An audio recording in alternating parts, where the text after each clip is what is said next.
jumping, leaves not a single doubt, and everything is in full swing when you hear somebody shout. This joint is jumping, it's really jumping. Come in packs and check your hats, I mean this joint is jumping. FST was founded in 1973 by John Spellman. The Women's Club came into the picture probably around 76, I'm going to guess, maybe 77. That was going to be torn down and turned into a parking lot. And John saw it and knew that there was a ballroom inside and that he could use that as a rehearsal hall. So when I arrived, what is now the theater had been used mostly as a rehearsal hall, and they had built some tiers and put in 72 very large, squeaky chairs. And we had an operating budget of $140,000 when I was hired. And we produced 6 shows and sold a subscription for $18 for all 6 shows. So that's about $3 a piece. We wanted to make it affordable.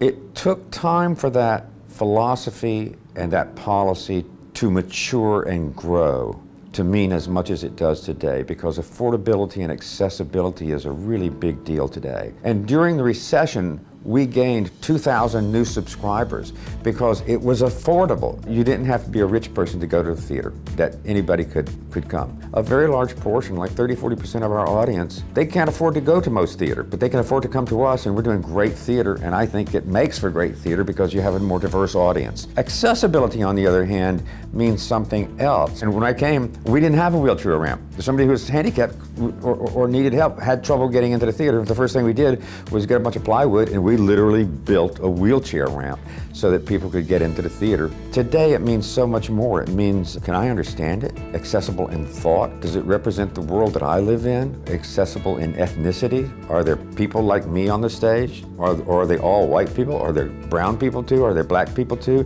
Are there Asian people too?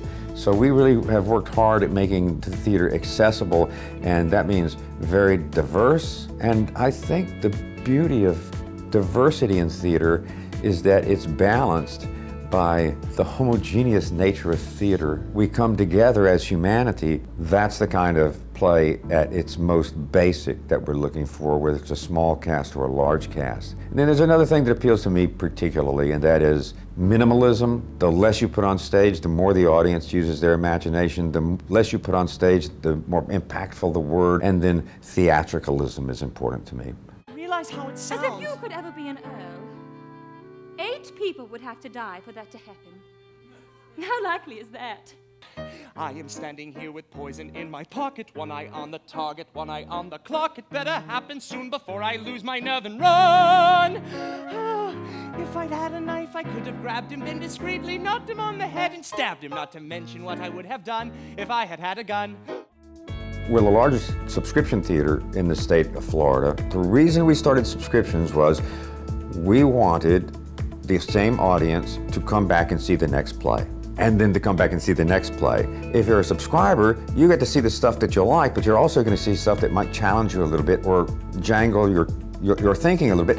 But then that grows you as an audience member, that grows you as a person, and if the audience grows, the art grows. And if the art grows, the audience grows, and we're constantly challenging each other back and forth. The main stage is our core program. It's the backbone of the theater. It's what we started with, and it appeals to a very, very broad audience. The cabaret has this larger following, more popular following, because we tend to do mostly musical work, and we do contemporary music, so that we're doing musical reviews of the lyric poets of our age. Stage 3 is the most challenging, appeals to a more seasoned theater goer. And those are the 3 primary venues that we have. But in addition to that, we have a big education program, which is after school and summer camp programming on property here at Florida Studio Theater, playing to hundreds of youngsters and adults. So the theater school plays for everything from acting to playwriting for adults to puppetry and singing and dance for children. And then we have Write a Play in the schools. That plays to about 45,000 people a year now, and inspires playwriting and teaches playwriting. And the 6th leg of our theater is new play development. And that's the equivalent of research and development in a big corporation. Our intent was simply to serve an audience and to do the best art we possibly could. We speak to the audience. I think that's what makes us stand out. We are accessible. They understand what we're saying, that we're interested in things that they're interested in. We're creating extraordinary material here. We're finally, I think, realizing that we just have to tell other people about it.